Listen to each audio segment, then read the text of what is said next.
Alex was 25 years old and very poor. He worked as a bellboy at the Golden Palace Hotel in the city. Every day, he carried heavy bags for rich people who stayed there. His shoes had holes in them. His small apartment was in a bad part of town. Most nights, he ate cheap noodles for dinner because that was all he could afford. One cold morning in October, Alex woke up to find he had only $30 left in his bank account. Rent was due next week. He needed to make more money somehow. As he walked to work, he thought about asking his boss for extra hours. "You're late again, Carter," his manager said when Alex rushed through the staff entrance. "One more time, and you're fired." "Got it." "Yes, sir." "Sorry, sir," Alex said, quickly putting on his red uniform jacket. It was a little too big for his thin frame. He had lost weight in the past months because he often skipped meals to save money. That day was busy at the hotel. A big business meeting was happening, and many important people were checking in. Alex's arms hurt from carrying so many suitcases, but he smiled at every guest, hoping for good tips. Around 4 in the afternoon, a long black car stopped in front of the hotel. The driver got out and opened the back door. An old woman stepped out carefully. She wore a dark blue suit and expensive-looking jewelry. Her white hair was styled perfectly. She looked around with sharp eyes, like someone who was used to being in charge. "That's Eleanor Mills," whispered Tom, another bellboy. "She owns half the buildings in this city. They say she's worth over $50 million. Alex had heard of the Mills family. They were in the news a lot. Eleanor Mills was famous for being tough in business and for giving money to hospitals and schools. The hotel manager himself came running out to greet her. "Mrs. Mills, welcome back to the Golden Palace. It's always an honor to have you stay with us." Mrs. Mills nodded but didn't smile. "I'll be staying for 2 weeks this time. Have my usual suite ready." Of course. "Alex, take Mrs. Mills' bags to the presidential suite right away." Alex stepped forward, nervous to be helping someone so important. "Yes, sir. Right away." The driver was taking 6 bags out of the car. They looked heavy and expensive. Alex started picking them up. "Careful with the blue one," Mrs. Mills said sharply. "It contains important papers." "Yes, ma'am," Alex said. He tried to carry all the bags at once, wanting to show he was a good worker. But as he turned toward the hotel doors, his worn-out shoe caught on a crack in the sidewalk. Alex stumbled forward. The bags went flying. He fell hard on the ground. "I'm so sorry," he cried, scrambling to pick everything up. His face burned with shame. He was sure he would be fired now. The hotel manager looked horrified. "Mrs. Mills, I apologize for this terrible service. I'll have another bellboy." "No need," Mrs. Mills said, surprising everyone. She was looking at Alex with curious eyes. "Young man, are you all right?" Alex stood up, his hands shaking. "Yes, Mom. I'm fine. I'm very sorry about your bags." Instead of being angry, Mrs. Mills did something unexpected. She smiled. It changed her whole face, making her look suddenly kind. "What's your name?" she asked. "Alex Carter, Mom." "Well, Alex Carter, I appreciate honesty." Most people would blame the sidewalk, not themselves. She pointed to the blue bag. "That one first, please, and walk with me to my room. I have some questions for you." As Alex picked up the bags again, he noticed the hotel manager looking shocked. Other workers were staring too. Nobody understood why Mrs. Mills, one of the richest women in the country, wanted to talk to a poor bellboy like him. Alex didn't understand either, but as he followed Mrs. Mills into the hotel, he felt something strange, like his life was about to change in a big way. In the elevator going up to the presidential suite, Alex stood awkwardly next to Mrs. Mills. She was much shorter than him, but she seemed big somehow. Important. She smelled like expensive perfume. Alex was very aware of his worn uniform and messy hair. "How long have you worked here, Alex?" Mrs. Mills asked. Almost 3 years, ma'am, he answered. And do you enjoy it? Alex wasn't sure how to answer. Nobody rich had ever asked about his feelings before. It's a good job, he said carefully. Better than most I could get. The elevator doors opened to the top floor. Alex carried the bags down the long hallway to the biggest suite in the hotel. His arms hurt, but he didn't complain. Inside the suite, he placed the bags carefully on the luggage rack. The room was bigger than his whole apartment. It had gold-colored curtains, a huge TV, and a view of the entire city. Where should I put this blue bag, ma'am? Alex asked. On the desk is fine, Mrs. Mills said. Then she did something that surprised Alex. She sat down in one of the big chairs and pointed to another chair across from her. Sit down for a moment, please. Alex looked at the door nervously. Ma'am, I should get back to work. My boss. Don't worry about your boss. I'll handle them. Please, sit. Slowly. Alex sat on the edge of the chair. His heart was beating fast. Was he in trouble? Mrs. Mills studied his face. You look hungry, she said suddenly. Alex blushed. He had skipped breakfast and lunch to save money. I'm having dinner sent up in an hour, she continued. Would you join me? Alex's eyes widened. Have dinner with you. But why? Mrs. Mills smiled. Her face had many wrinkles, but her blue eyes were sharp and clear. I'm 71 years old, Alex. At my age, you learn to value honest company over proper company. She reached into her purse and took out her phone. After making a quick call to the manager downstairs, she turned back to Alex. There. I've arranged for you to be my personal helper during my stay. You'll receive extra pay, of course. Alex couldn't believe what was happening. Thank you, ma'am. That's very kind. Eleanor, she said, when we're alone, you can call me Eleanor. During dinner, Alex learned more about Eleanor Mills. She had grown up poor, just like him. Her father had been a factory worker. She married young, to a man who built houses. When he died suddenly at 40, she took over his small business and turned it into Mills Real Estate, now one of the biggest companies in the country. Everyone thought I would sell the business, Eleanor said, cutting her steak. A woman with no education, running a company. They laughed at me. But you proved them wrong, Alex said. Eleanor nodded. I did. And do you know how? She pointed her fork at him. By paying attention to what others missed, by seeing value where no one else did. As they talked, Alex began to relax. He told Eleanor about growing up with his grandmother after his parents left, about his dream to go to college someday, though he knew it would probably never happen. Eleanor listened closely to everything he said. Nobody had ever listened to Alex like that before, like his words mattered. When it was time for him to leave, Eleanor handed him an envelope. For your time tonight, she said. Outside in the hallway, Alex opened the envelope and gasped. Inside was $500 in cash, more than he made in a week. Walking home that night, Alex felt strange. Happy about the money, yes, but also confused.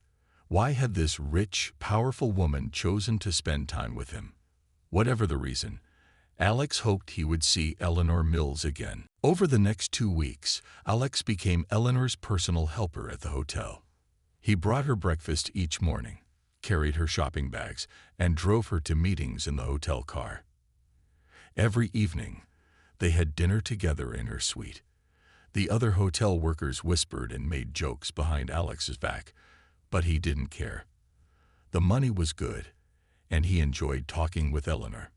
On Eleanor's last night at the hotel, Alex felt sad. He had grown to like their talks. Eleanor told interesting stories and listened to him like no one else ever had. What will you do after I leave tomorrow? Eleanor asked him over dinner. Alex shrugged. Go back to being just a bellboy, I guessed. Eleanor was quiet for a moment. Then she said, I'll be back in the city next month. Perhaps you could work for me again. Alex smiled. I'd like that, Mom. Eleanor. The next morning, Alex helped Eleanor check out of the hotel. As she was leaving, she handed him a small card. "My personal phone number," she said. "Call me if you need anything." Alex put the card in his pocket, not thinking he would ever use it. 3 weeks later, everything changed. Alex's landlord raised the rent by $200 a month. There was no way Alex could pay it. He would have to find a new place to live, but he had very little savings. That same day, his boss at the hotel cut his hours. "Not enough guests this month," the manager said. But Alex knew the real reason. The manager was still angry that Mrs. Mills had requested Alex specially.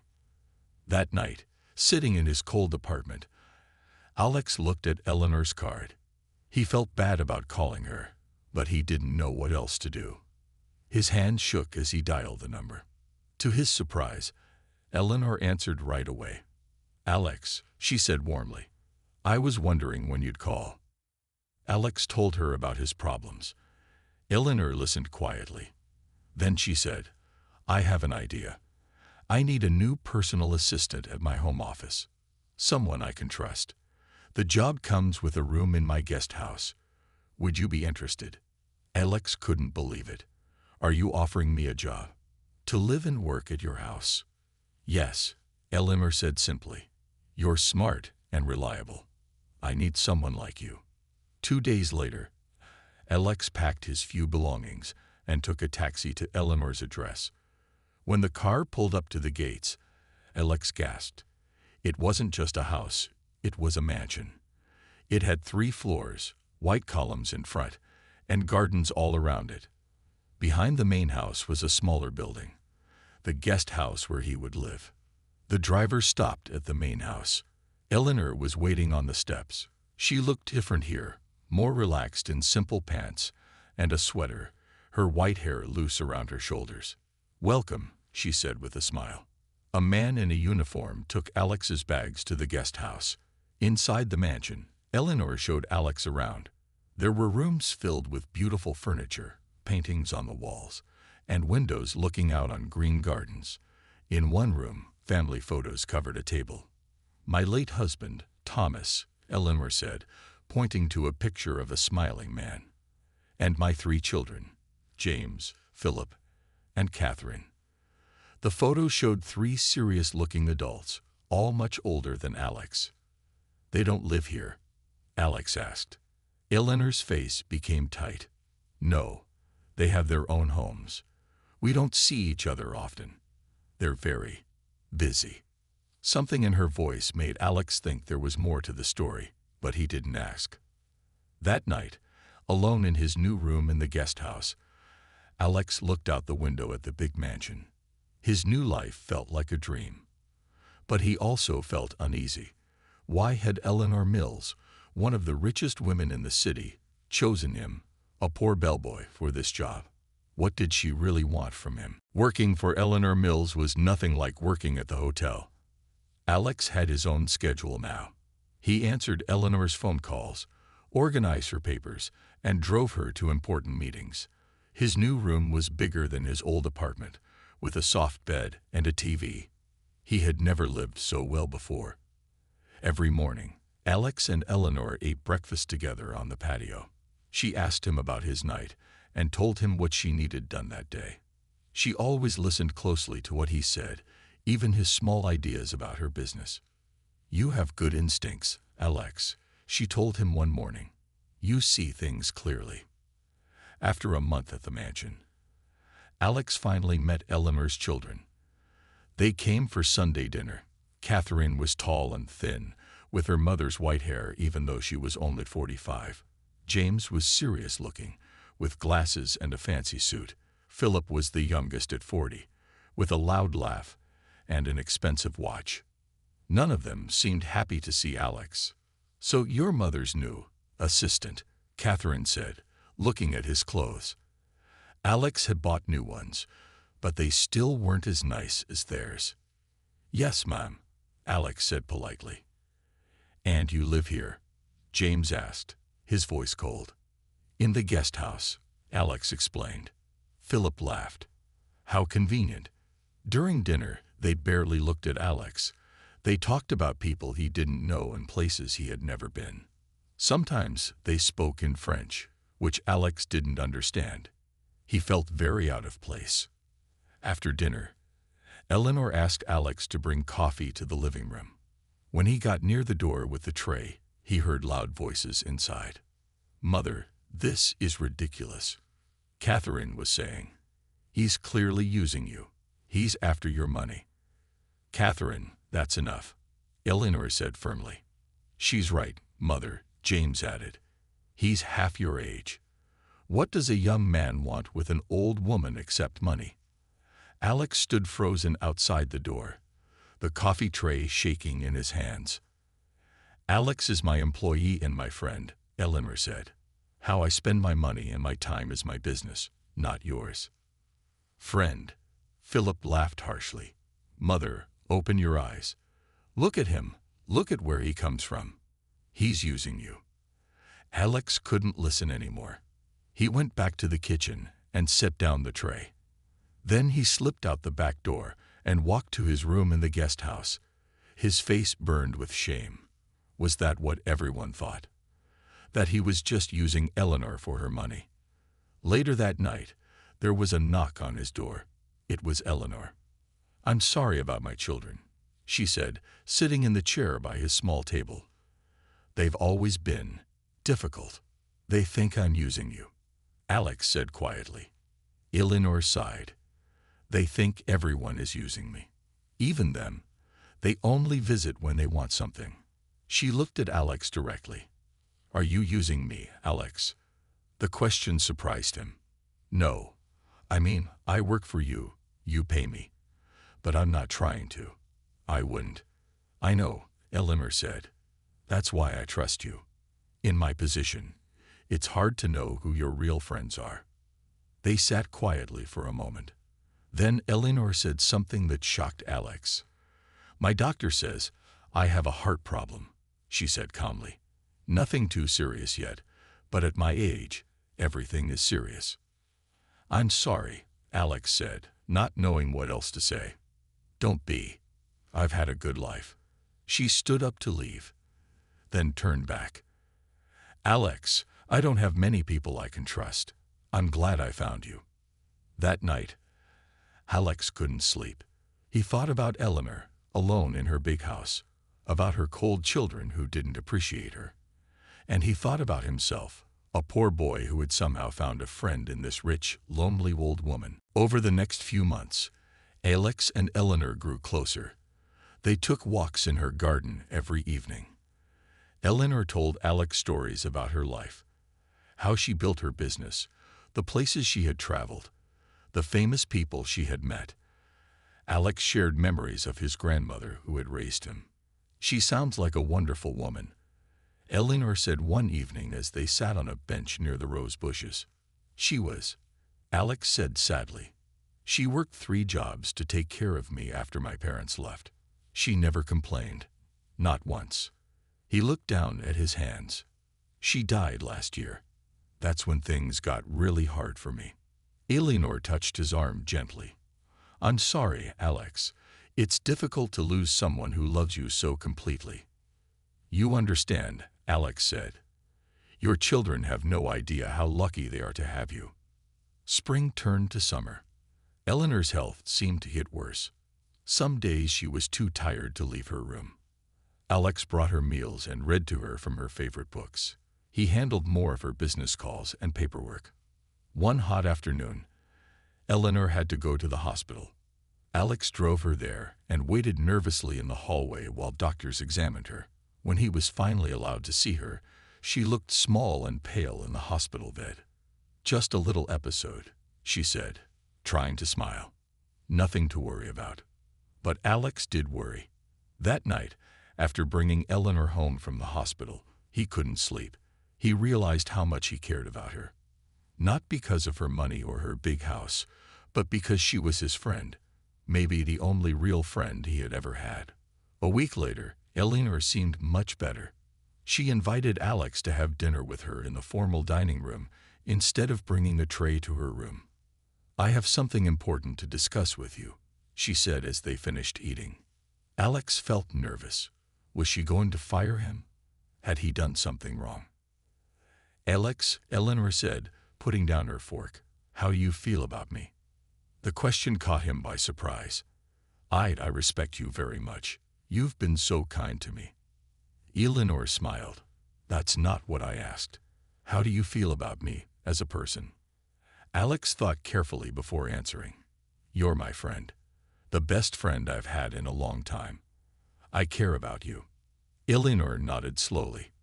I care about you too, Alex. More than I expected to. She took a deep breath. That's why I want to ask you something very serious. She reached across the table and took his hand. Her skin felt thin and cool against his. Alex Carter, would you consider marrying me? Alex's mouth fell open. He couldn't have been more shocked if she had asked him to fly to the moon. Marry you, he repeated, his voice cracking. Yes, Eleanor said calmly. I know it sounds strange. The age difference, our backgrounds. People will talk. But I don't care about that. But why? Alex asked. Why would you want to marry me? Eleanor's blue eyes were clear and direct. Because I'm 71 years old, Alex. I don't have time to waste. I want to spend whatever years I have left with someone who makes me happy. You make me happy. But your children. My children have their own lives, Eleanor said firmly. This is about my life. She squeezed his hand. You wouldn't have to do anything physical. I'm not expecting that. This would be a marriage of companionship. And what would I get? Alex asked before he could stop himself. Instead of being offended, Eleanor laughed. Direct as always. You would get financial security for the rest of your life. My houses, my money. Eventually, it would all be yours. Alex pulled his hand away. I don't want your money. I know, Eleanor said softly. That's exactly why I'm asking you. Because you see me, not my bank accounts. I need time to think. Alex said. Of course, Eleanor nodded. Take all the time you need. That night, Alex paced his room for hours. Marry Eleanor Mills? The idea seemed crazy, but as he thought about it more, one question kept coming back to him. Why not? For a week, Alex thought about Eleanor's proposal. He barely slept. He would lie awake at night, staring at the ceiling and thinking. Did he love Eleanor? Not in the way young people loved each other in movies, but he cared about her deeply. He respected her. He enjoyed making her happy. One morning, Alex was driving Eleanor to a doctor's appointment when he finally gave his answer. Yes, he said suddenly. Eleanor looked at him, surprised. Yes, what, Alex? Yes, I will marry you. His hands gripped the steering wheel tightly. If you still want to. Eleanor's face lit up with a smile that made her look years younger. I do still want to. But I have one condition, Alex said. I don't want any of your money now. I'll keep working as your assistant. Nothing changes except we'll be married. Eleanor looked at him for a long moment. You continue to surprise me, Alex Carter. She reached over and touched his arm. Very well. We'll do it your way. They decided to have a small, quick wedding. Just them, a judge, and 2 witnesses from Eleanor's office. No big party, no fancy clothes. Eleanor wore a simple blue dress. Alex wore his best suit, which Eleanor had bought him for business meetings. But someone must have told Eleanor's children. Just as the judge was about to begin the ceremony at the courthouse, the doors burst open. Catherine, James, and Philip stormed in. Mother, stop this right now. Catherine's voice was so loud that people in the hallway turned to stare. Eleanor's face went hard. Catherine, this is not the place. When is the place? James asked angrily. You didn't even tell us you were getting married. Philip pointed at Alex. He's a gold digger, can't you see that? He's using you. Alex felt his face get hot with shame. The judge looked uncomfortable. The 2 witnesses from Eleanor's office stared at the floor. Eleanor walked up to her children. Even though she was much shorter than them, she suddenly looked fierce. Listen to me, all of you. I am 71 years old. I have worked hard all my life. I have given you everything you ever asked for. Now I am doing something for myself. If you can't be happy for me, then leave. Mother, please. Catherine started. No, Eleanor cut her off. I've made my decision. Alex makes me happy. That's all that matters to me. You'll regret this, James said coldly. The only thing I regret, Eleanor replied, is that my children have grown into such selfish people. After her children left, Eleanor turned to the judge. Shall we continue? The ceremony was short. Alex's hands shook as he put the ring on Eleanor's finger. When the judge pronounced them husband and wife, Eleanor smiled up at him and squeezed his hand. That night, they had dinner at the mansion, just the two of them. Mrs. Powell, the housekeeper, made a small cake with congratulations written on it. What happens now? Alex asked as they ate the cake. Now we live our lives, Eleanor said simply. Nothing has to change. You can keep your room in the guest house if you prefer. Alex nodded, relieved. He wasn't ready to share a bedroom with Eleanor, and she seemed to understand that.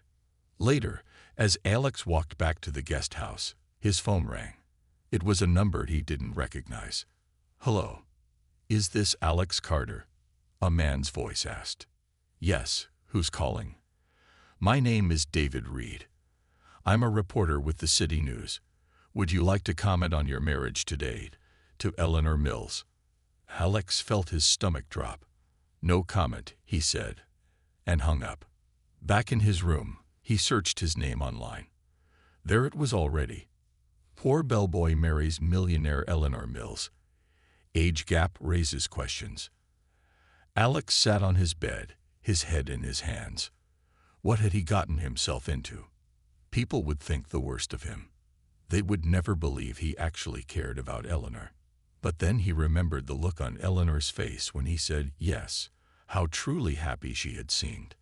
That made all of this worth it, didn't it? The next few days were hard for Alex. News of his marriage to Eleanor spread quickly. Reporters waited outside the gates of the mansion. They took pictures of Alex whenever he left. The stories they wrote were cruel. Gold digger marries elderly millionaire, one headline said. Another called him the fortune hunter. Alex tried not to let it bother him, but it did. Worst of all, people from his old job at the hotel were talking to the newspapers. He always talked about finding a rich person to take care of him. One of the bellboys was quoted saying, "It wasn't true, but the damage was done." Eleanor handled it all much better than Alex did. I've been in the newspapers for 50 years, she told him. You learn to ignore them. A week after the wedding, Eleanor's lawyer came to the house. He brought papers for Alex to sign. Alex read them carefully. The papers said that if Eleanor died, Alex would get the mansion and $5 million. The rest of her money would go to her children. Are you sure about this? Alex asked Eleanor. Very sure, she said firmly. My children already have plenty of money, and I want to know you'll be taken care of. That night, Alex couldn't sleep. $5 million was more money than he could imagine. He felt uncomfortable about it, but he signed the papers because it made Eleanor happy. The next morning, Alex woke up early. He went to the main house to have breakfast with Eleanor, as they did every day. Mrs. Powell, the housekeeper, was in the kitchen. Good morning, Mrs. Powell, Alex said. Is Mrs. Mills, is Eleanor up yet? She left very early this morning, sir, Mrs. Powell said. She still wasn't used to calling Alex sir, and it showed in her voice. Left? Where did she go?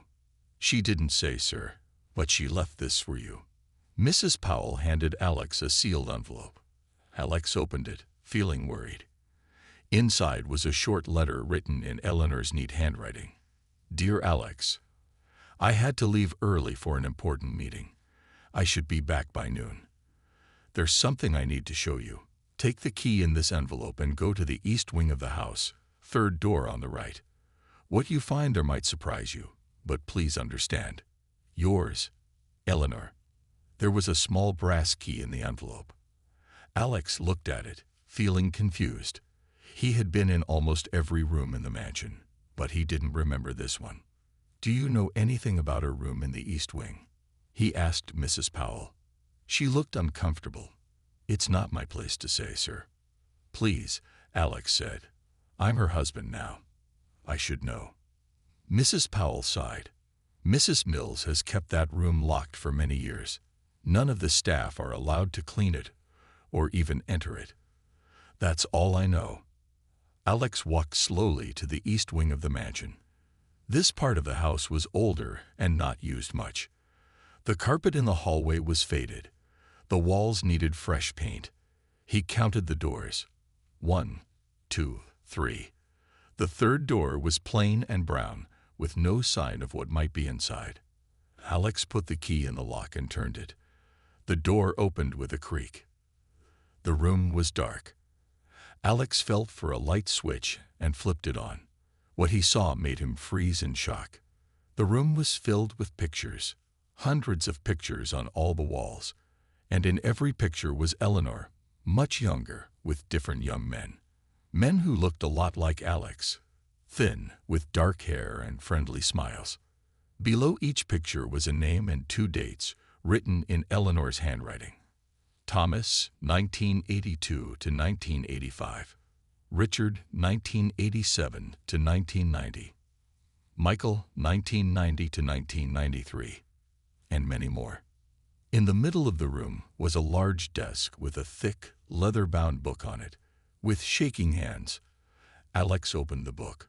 It was full of notes about each man, where Eleanor had met them, what they liked to eat, their favorite movies, their backgrounds. All of them had been poor, with sad stories. All of them had worked for Eleanor. Alex sank into a chair, feeling sick. Had he been fooled? Was he just the latest in a long line of young men that Eleanor had? What? Collected? Used? Helped? He didn't know what to think. Then he noticed a door at the back of the room. It was slightly open. Alex walked over and pushed it. It led to another room, even more shocking than the first. The second room was smaller than the first, with just one window covered by heavy curtains. Alex pulled the curtains open to let in light. What he saw made his heart pound even harder. This room was like a museum of young men's lives.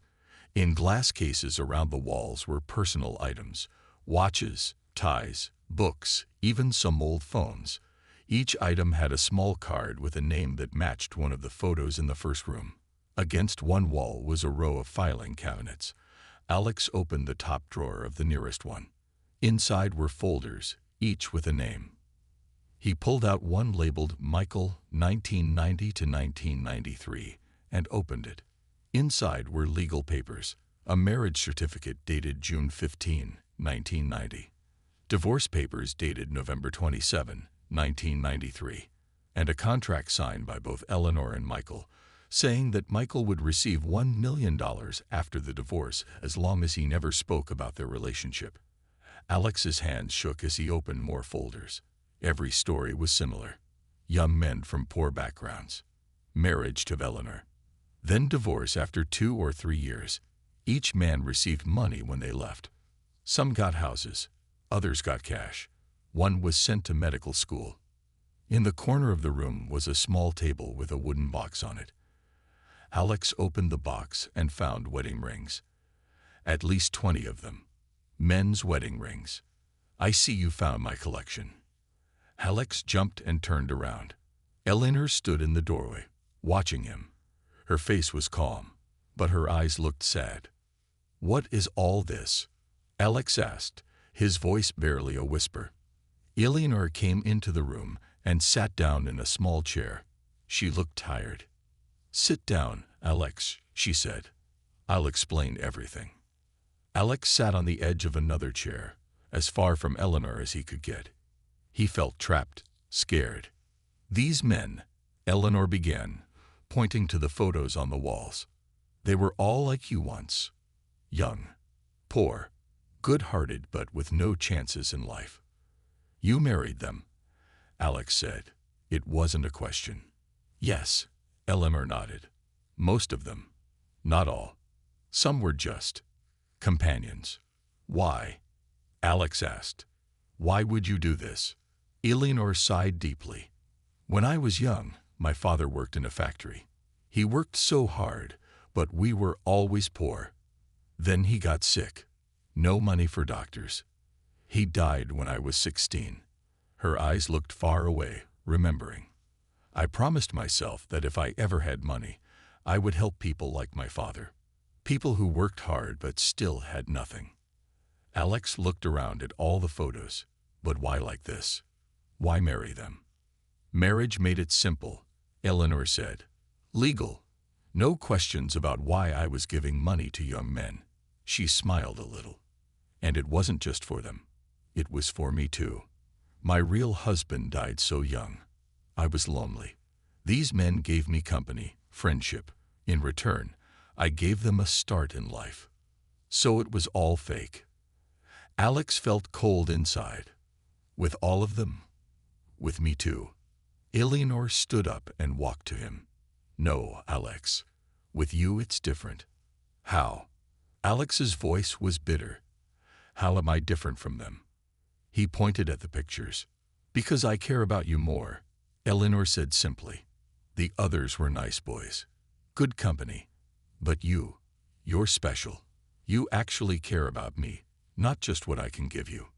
Did they know? Alex asked. The others, did they know about each other? No, Eleanor admitted. You're the first one I shown this room to. I wanted to be honest with you. Alex stood up. He felt dizzy, like the room was spinning. I need to think, he said. I need to be alone. Eleanor nodded. I understand. Take all the time you need. She reached for his hand, but Alex pulled away. He walked out of the strange rooms and down the hallway. His mind was racing. All those young men, all those marriages.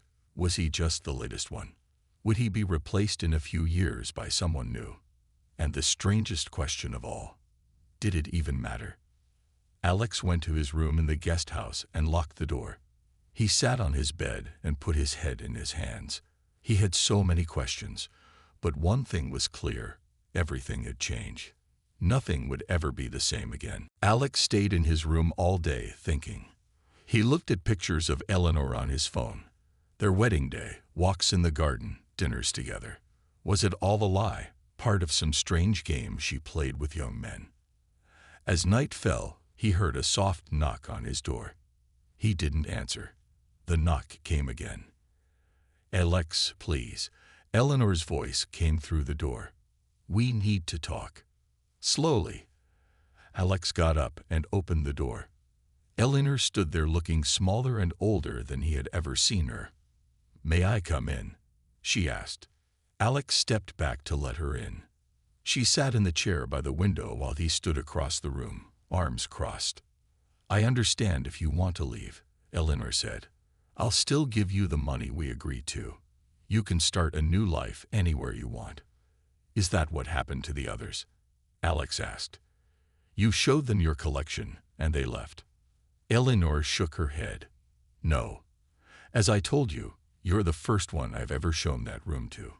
The others, when I felt our time was ending, I would suggest a divorce. They always agreed. Because they got paid. Alex said bitterly. Yes, Eleanor admitted. But also because they were never really happy.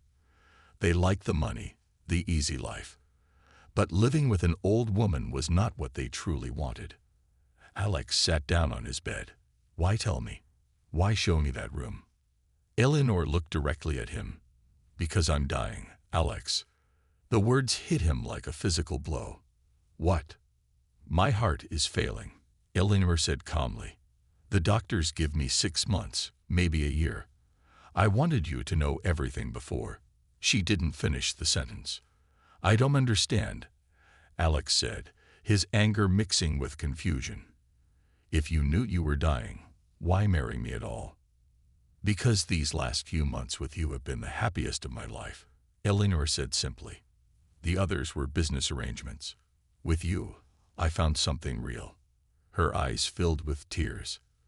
For the first time since my husband died, I felt truly cared for. Alex didn't know what to say. Part of him was still angry and hurt, but another part remembered all the good times with Eleanor, how she had believed in him when no one else did. What do you want from me now? He asked. Nothing you don't want to give, Eleanor said. You can leave tonight if you wish.